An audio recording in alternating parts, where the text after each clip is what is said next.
Big Shaq was relaxing by his own pool when a group of entitled women marched up and told him to leave, assuming he didn't belong.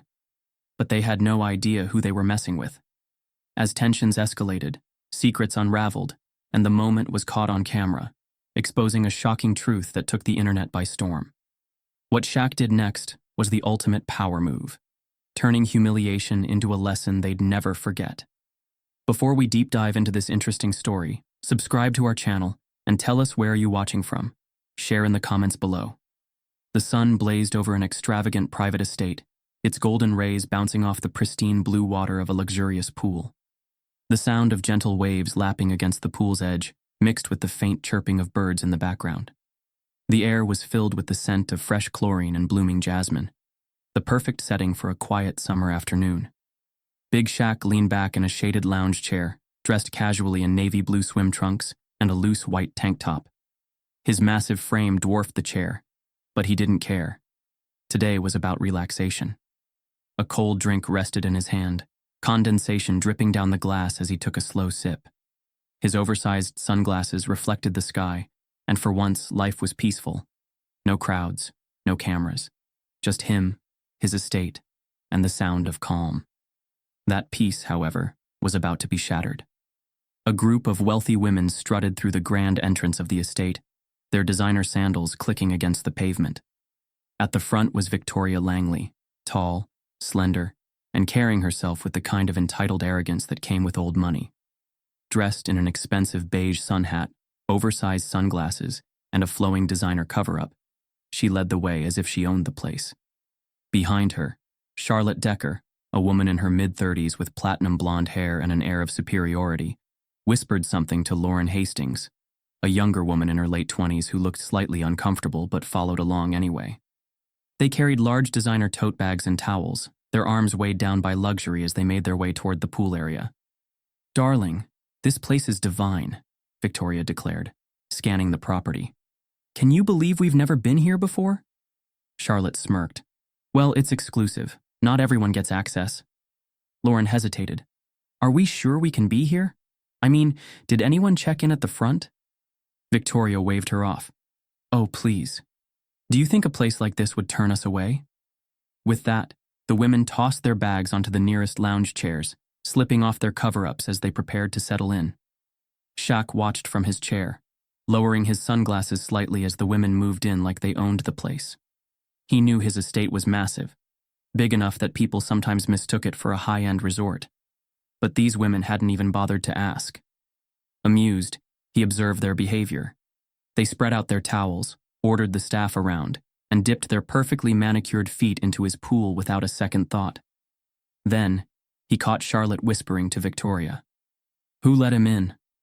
Charlotte muttered under her breath, tilting her head in Shaq's direction.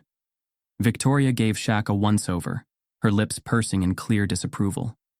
"I don't know," she whispered back, her voice laced with disdain. "But we'll handle it." Victoria strutted toward Shaq, her heels clicking against the pavement with each step. She put on a saccharine smile, the kind that masked condescension with fake politeness. "Excuse me," she said, her voice overly sweet. "I'm not sure if you're aware, but this area is for guests only." Shaq raised an eyebrow behind his sunglasses. He took another sip of his drink before answering. "Yeah?" he said casually. "And who told you that?" Victoria let out a light laugh, the kind that implied she was speaking to someone beneath her. "Well, it's obvious, isn't it? A place like this has standards." Charlotte crossed her arms. "We don't want any trouble," she added, her tone dripping with thinly veiled superiority. Shaq smirked. He'd seen this before, too many times. He leaned forward slightly, placing his drink down, and removed his sunglasses, locking eyes with Victoria. "Guests?" he repeated. "Lady, I own this place." Silence. For a second, Victoria's smile faltered.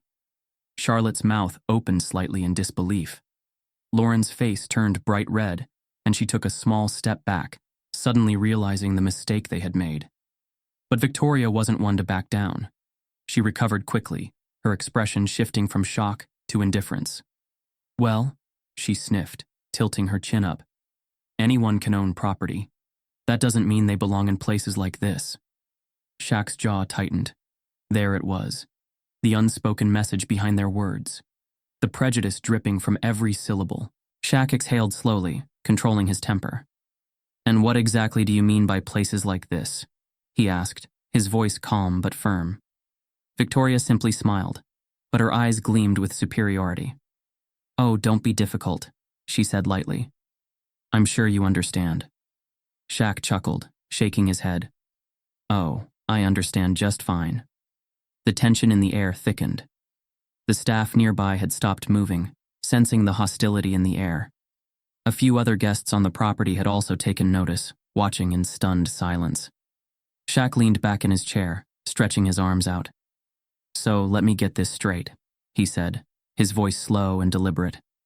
"You walk in here without asking, take over the pool, and then tell me, the guy who owns this place, to leave?" Charlotte shifted uncomfortably, but Victoria didn't flinch. "We just assumed—" Shaq interrupted. "You assumed what?" Victoria's lips pressed together in frustration. "It's just, this isn't exactly what we expected." Shaq nodded. "Right. And what did you expect?" A long pause. No answer, because there was no good answer. Victoria squared her shoulders, refusing to be intimidated. "Look, we don't want any trouble. We'll just speak to the manager." Shaq laughed out loud. "Oh, please do. I'd love to hear what he has to say." Victoria frowned, her confidence faltering for the first time. Shaq pulled out his phone, tapping the screen. "Matter of fact," he said, "let me call my security team and let them know we have some uninvited guests." Victoria's eyes widened. "Wait, that's not—" But before she could finish, two uniformed security guards approached, responding to Shaq's signal. "Everything okay here, Mr. O'Neill?"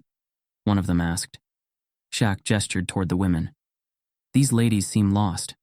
Maybe you can help them find their way out." Charlotte's face drained of color. Lauren looked downright mortified. But Victoria? She wasn't done. She crossed her arms, glaring at Shaq with pure resentment. "This isn't over," she hissed. Shaq smirked, shaking his head. "Oh, sweetheart. It never even started." And with that, the security team led them away. But Shaq knew this wasn't the last he'd hear from them. Victoria Langley wasn't the type to walk away quietly. And whatever she had planned next, Shaq was ready for it. Victoria folded her arms, her lips curling in a smug smirk. "You own this place," she repeated, her tone laced with condescension. "That's cute, but I don't think so." Charlotte let out a sharp laugh, shaking her head. "Honestly, do you really expect us to believe that?" Shaq raised an eyebrow. "Why wouldn't you?" Victoria sighed dramatically, as if explaining something to a child. "Look around, darling. This is an exclusive neighborhood, our kind of place. And let's just say, you don't exactly fit the profile." Shaq chuckled, but there was no humor in it. He could feel the weight behind her words, the veiled racism, the entitlement, the way she said our kind as if he didn't belong. "You must be mistaken," Victoria continued, waving a manicured hand dismissively. "Or worse, trespassing." Charlotte nodded. "I mean, maybe you work here? Like maintenance? Security? If you just tell us who's in charge, we'll make sure this misunderstanding doesn't become a bigger issue." Lauren, standing slightly behind them, shifted uncomfortably. She wasn't as vocal as Victoria and Charlotte, but she wasn't stopping them either. Her eyes flickered between Shaq and her friends, clearly uneasy. But she stayed silent. Victoria wasn't done. She reached into her designer handbag, pulling out her phone. "I think I'll just call security and clear this up." Shaq let out a slow breath. He wasn't surprised. He had seen this kind of thing before, too many times. But that didn't mean it didn't sting. Instead of getting angry, Shaq leaned back in his chair, watching them. He didn't need to yell. He didn't need to prove anything. "Go ahead," he said, motioning toward Victoria's phone. "Call security. Let's see how that plays out for you." Victoria hesitated, clearly not expecting that response. Charlotte, still convinced they were right, muttered under her breath, "This neighborhood has standards. We don't need troublemakers here." Shaq's jaw tightened, but he kept his cool. Trouble? They were in his home, in his pool, and somehow he was the problem? Lauren looked even more uncomfortable now. She tugged at Victoria's arm. Maybe we should just… Victoria cut her off. No, Lauren. This is exactly why we need to be firm. If we let just anyone think they can come in and act like they belong here, where does it end? Shaq had heard enough. He stood up slowly, towering over the women. The shift in his presence was immediate. The same man they had dismissed as insignificant now commanded their full attention. You really think I don't belong here? Shaq's voice was low, steady, but there was steel behind it. Charlotte scoffed. It's not personal. We just have to protect spaces like this from, well, outsiders. Shaq exhaled, shaking his head. You mean people like me? Victoria rolled her eyes. Oh, don't play the victim. We just assumed this wasn't your type of place. That's not our fault. Shaq stared at them for a long moment. Then, with a slow, deliberate motion, he pulled out his phone. All right, he said. Since you're so concerned about ownership. A few taps later, he pulled up a document. He turned the screen toward them. Here's the deed to this estate, he said, his voice calm but firm. My name is right there. I own this property. Every inch of it. The silence was deafening. Lauren gasped softly, her face paling. Charlotte's smirk disappeared, replaced by a stunned expression. Even Victoria, for the first time, seemed shaken, but instead of apologizing, she doubled down. So what? She snapped, her voice sharp. Money doesn't buy class. Shaq let out a dry laugh. You're right, it doesn't. But it sure as hell exposes lack of class. Victoria's face turned red, but she had nothing to say. Shaq crossed his arms. Now, let's talk about you trespassing on my property. Victoria swallowed hard, her fingers tightening around her phone.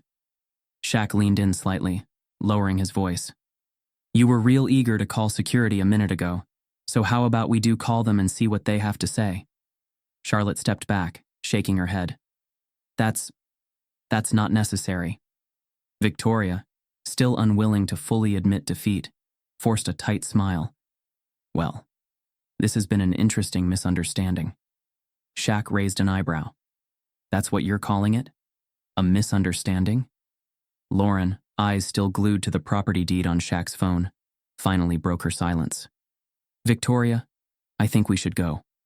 Victoria inhaled sharply, clearly furious, but she knew she had lost. With as much fake dignity as she could muster, she straightened her posture. Fine. We were leaving anyway. Shaq didn't move, didn't blink, just watched as the women gathered their things, their arrogance now replaced with quiet humiliation. As they turned to leave, he called out. One final reminder. Next time, he said, maybe don't assume who belongs somewhere. Victoria didn't look back, but Shaq knew this wasn't over.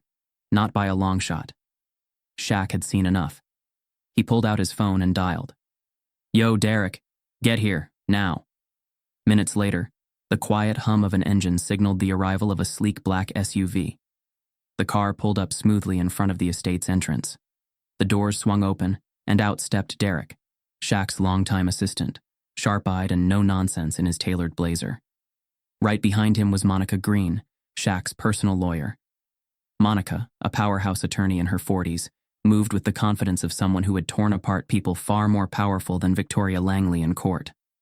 Victoria crossed her arms as they approached. Oh, what's this? Calling in reinforcements? Shaq smirked. Something like that. Monica adjusted her sunglasses and pulled out a folder. I hear we have a little misunderstanding about property rights? Monica stepped forward, her heels clicking against the stone pavement. She exuded authority, sharp, precise, and ready to dismantle whatever weak argument these women had left. Victoria Langley, Charlotte Dawson, and Lauren Hughes, correct? Monica said, flipping open her folder. The three women stiffened at the sound of their full names. This property is legally owned by Shaquille O'Neal. He has full rights to decide who stays and who goes, Monica continued. Meanwhile, you trespassed onto private property without permission. Victoria rolled her eyes. We thought this was part of a resort, an honest mistake. Monica smiled, an icy, knowing smile. Except, when Mr. O'Neal informed you otherwise, you doubled down. You threatened to call security on the actual property owner. Charlotte swallowed hard. Lauren lowered her head, clearly uncomfortable.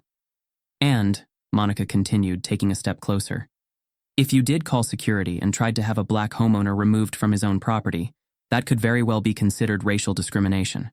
Victoria's expression darkened. Oh, please, that's ridiculous. Is it? Monica tilted her head. Because courts love cases like these, and the media, even more so. Shaq smirked. You ladies want to make the news? Victoria's nostrils flared as she took a deep breath. For the first time, there was no fake smile, no polite dismissiveness. She dropped all pretense. This isn't about race, she spat. It's about keeping the right kind of people in the right places. Silence. Even Charlotte flinched. Lauren's breath hitched. The weight of her words sat heavy in the air, dripping with something ugly and undeniable. Derek let out a low whistle. Damn, she really just said that out loud. Shaq folded his arms. Thanks for clearing that up, Victoria. Now we all know exactly what this was about. Charlotte grabbed Victoria's arm. We should go, now. Lauren finally found her voice. Victoria, you just... Victoria yanked her arm free. Don't. We didn't do anything wrong. Monica held up a business card. We'll see if a judge agrees with you. That was the breaking point. Charlotte's face turned pale, and Lauren took a step back. I didn't mean for it to go this far, Lauren stammered, shaking her head. She looked at Shaq, then at Monica. I'm sorry, really, I should have stopped it. Monica arched an eyebrow. Regret and silence aren't the same as taking responsibility, Miss Hughes. But at least you seem to understand what went wrong here. Lauren exhaled shakily and turned away, avoiding Victoria's burning glare. Let's go, Charlotte muttered, grabbing her things. Victoria, furious but out of options, straightened her dress. She turned to Shaq one last time, sneering. Enjoy your little victory, but just remember, money can't buy class. Shaq didn't blink. And entitlement doesn't make you better than anyone else. Victoria huffed and marched toward the exit, her heels clicking like gunshots against the pavement. Lauren hesitated before leaving, looking at Shaq once more. I really am sorry, she whispered. Shaq gave her a slight nod. Then do better next time. As the SUV carrying the women peeled away, Derek turned to Shaq. So, we throwing a pool party now? Shaq chuckled, shaking his head. Damn right we are. 4. Social media exposes the racism. 900 words. Victoria Langley had no idea that as she spat out her final insult and stormed off, someone nearby had been recording the entire interaction. A teenager lounging by the poolside, Jordan, a 19-year-old college student and social media enthusiast, had captured every moment on his phone. At first, he was just filming casually, thinking it was another entitled rich person moment.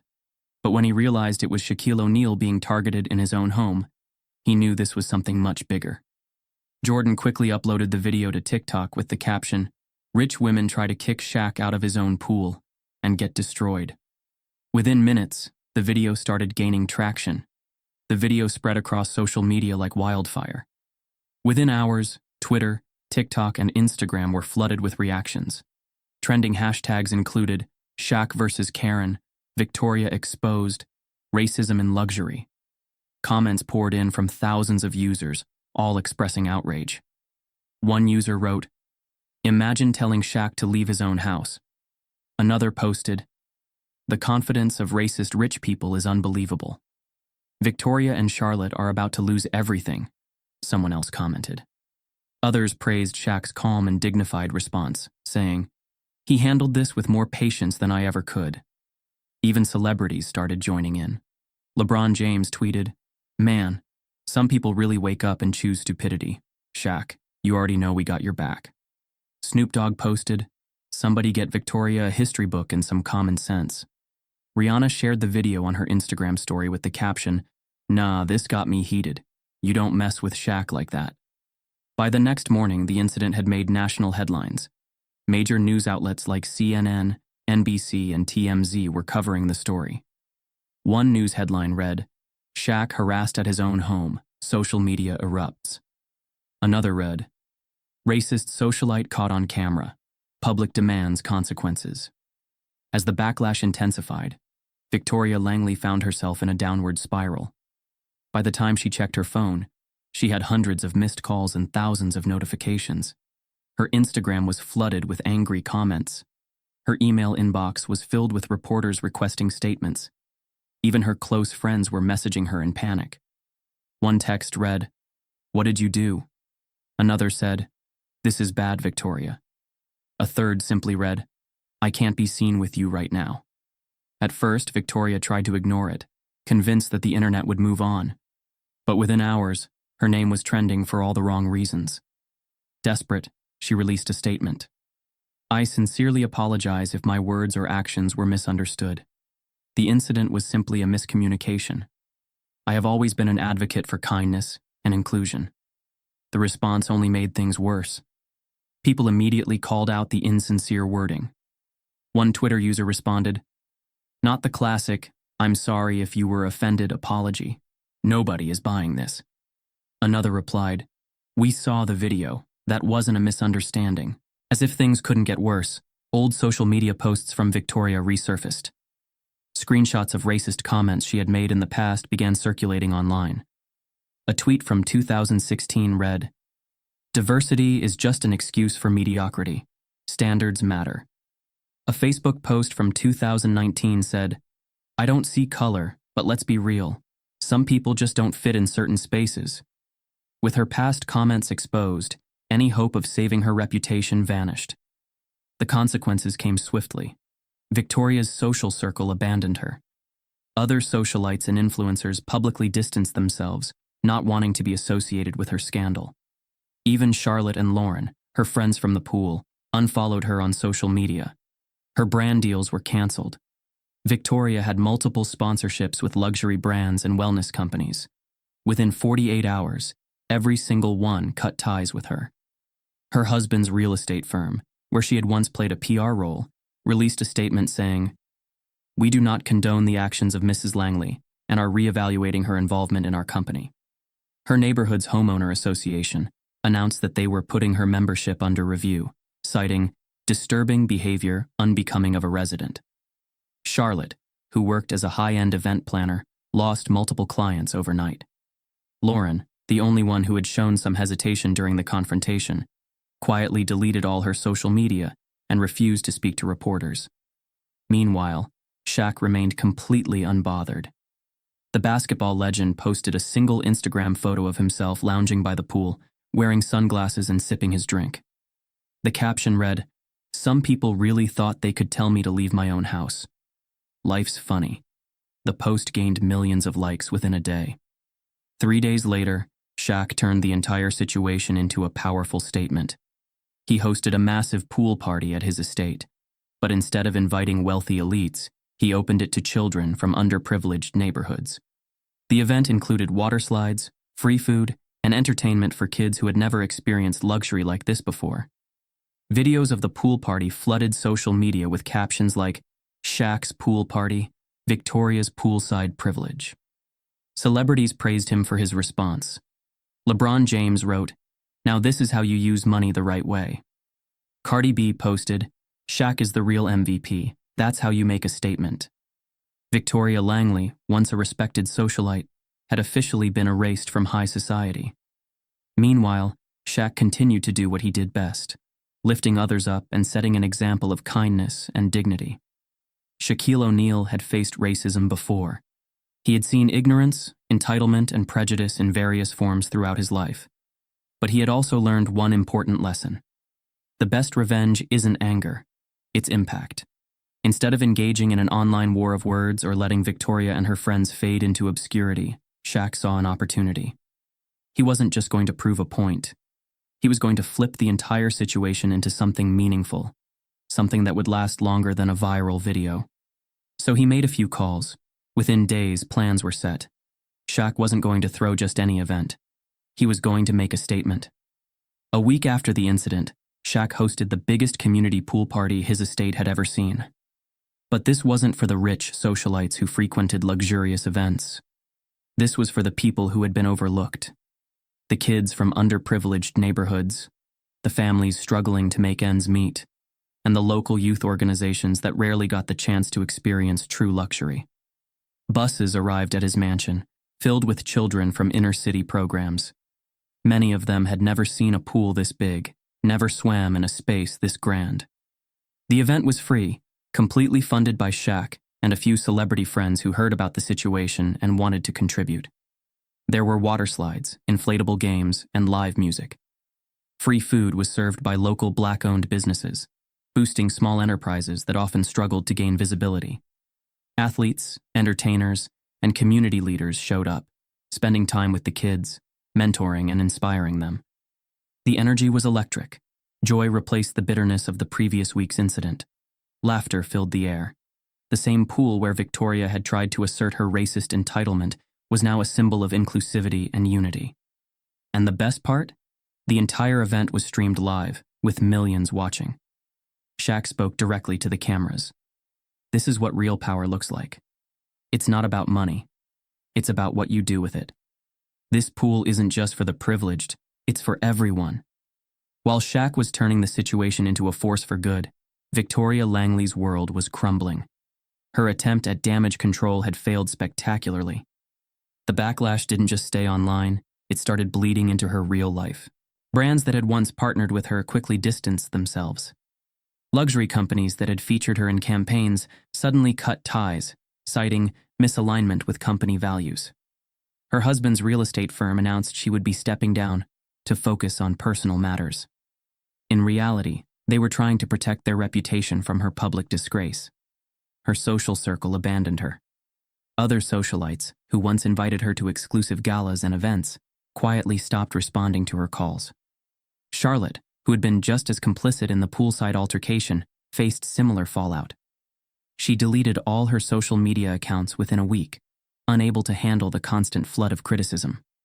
Lauren, the youngest of the group, had been silent during most of the encounter. But silence, too, was complicity. Seeing the way things had unfolded, she realized something. She had been part of the problem. Instead of just letting guilt consume her, she decided to reach out. One afternoon, Shaq received an email from her. It was short, but sincere.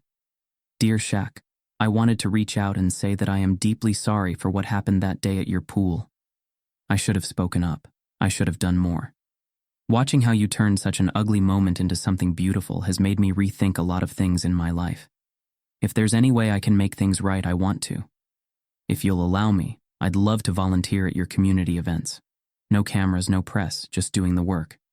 I understand if you don't want to hear from me, but I needed to say this. Sincerely, Lauren. Shaq read the email twice.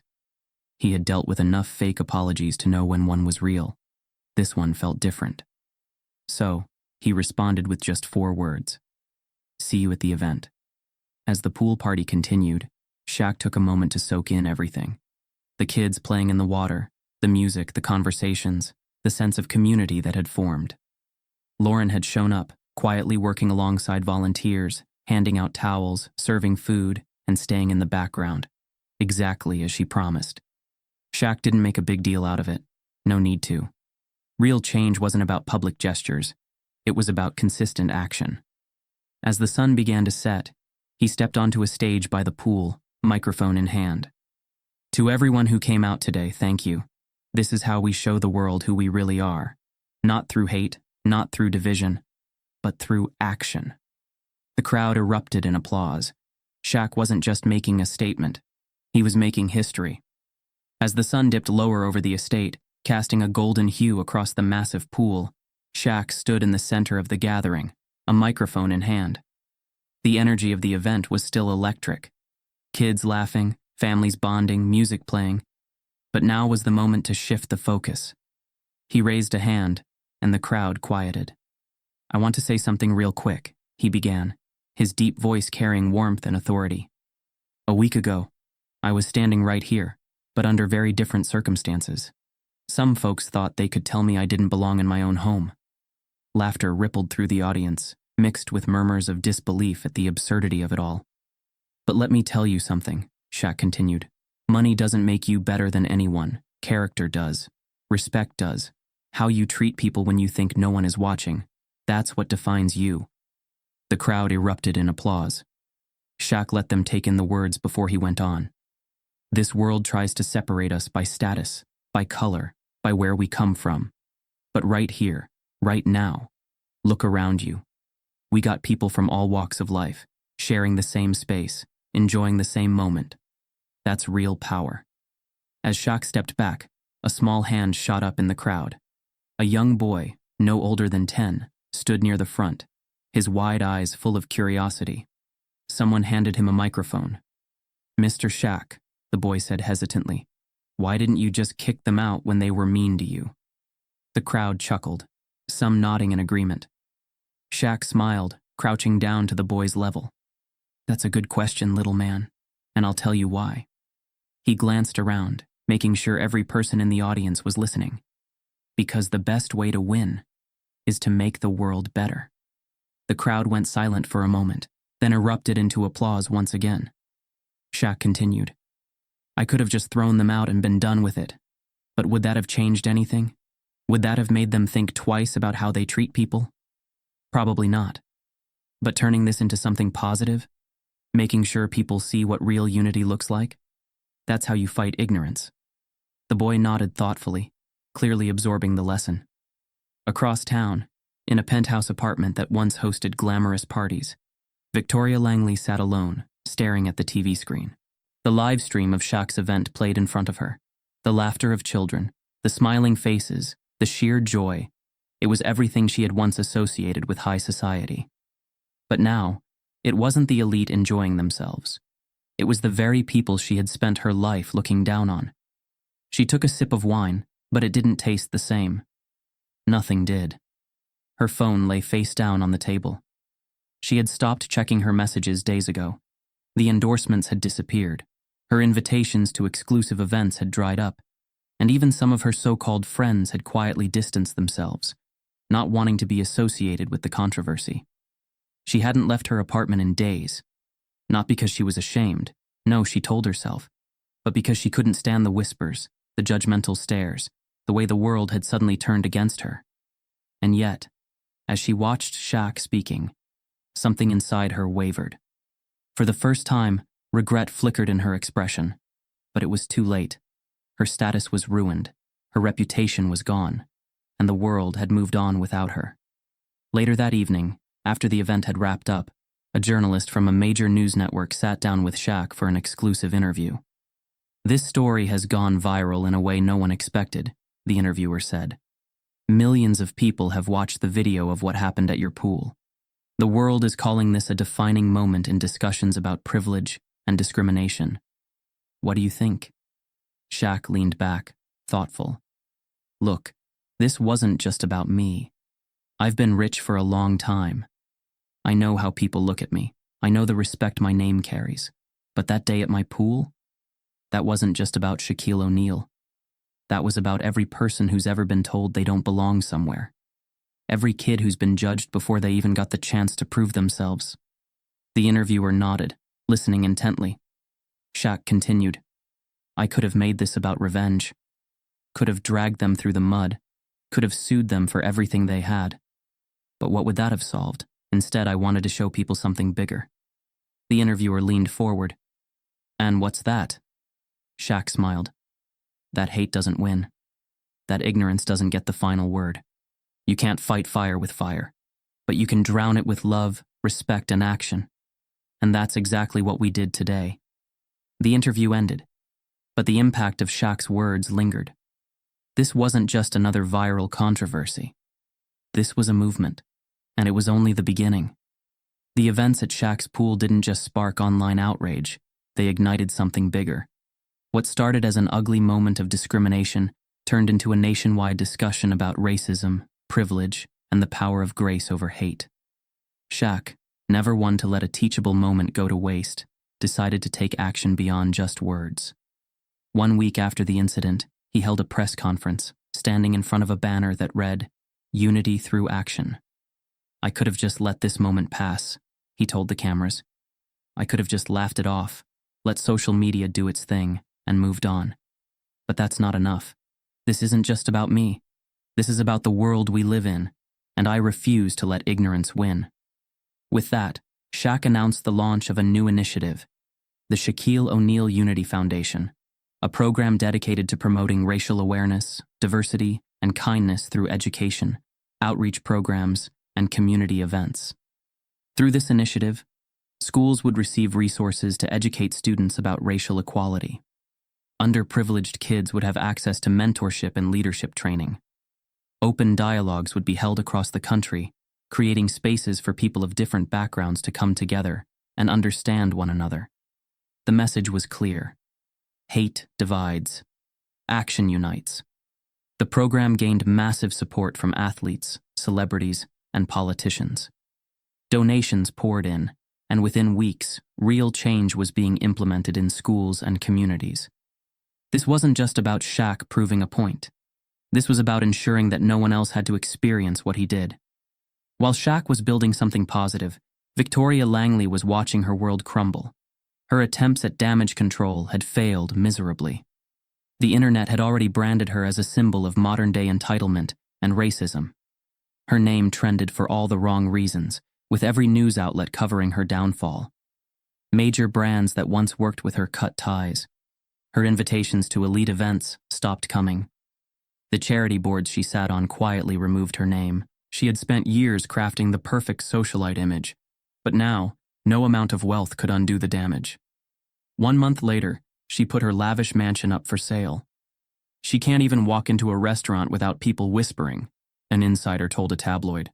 She's completely humiliated. And just like that, Victoria Langley, the woman who once thought she ruled over the right kind of people, became a ghost in high society. Some said she moved to a small town, trying to escape the public eye. Others believed she was plotting a comeback. But one thing was certain. The world had moved on, and she had no place in it anymore. What once was a place of confrontation became something much greater. Shaq decided to open his estate's pool to the community, hosting free events that brought people together from all walks of life. Every weekend, the pool was filled with laughter. Families of all races, backgrounds, and income levels came together to celebrate unity. One weekend, a young boy walked up to Shaq. "Mr. Shaq," he said shyly, "is this the same pool those ladies got mad at you for?" Shaq chuckled, crouching down. "Yeah, it is, little man." The boy frowned. "Aren't you mad about what happened?" Shaq smiled. "Nah, because look at it now. They wanted to divide us. But instead, we turned this place into something beautiful." The boy grinned and ran back to the pool. That was the real victory. As the sun began to set, Shaq sat on a lounge chair by the pool, watching the kids splash and play. The golden light reflected off the water, creating a warm, peaceful glow. For a brief moment, he let himself reflect on everything that had happened. The hate, the ignorance, the confrontation, and how none of it mattered now. Because the pool, once a place where racism tried to stake its claim, was now a place of joy, of laughter, of unity. Shaq took a deep breath, feeling something settle inside him. Not just peace, but purpose. He had turned an ugly situation into something meaningful. And that was the real victory. As he watched a little girl help another kid out of the pool, he smiled. Maybe, just maybe, the world was learning. This wasn't just a story about racism. It's a story about how to respond to ignorance with strength and wisdom. Instead of seeking revenge, Shaq turned hate into an opportunity for change, proving that true power lies in grace, intelligence, and using influence for good. If this story moved you, hit like, share, and subscribe for more powerful content. Let's stand against racism together and use every moment as a chance to make the world a better place. Comment below. What would you have done in Shaq's place?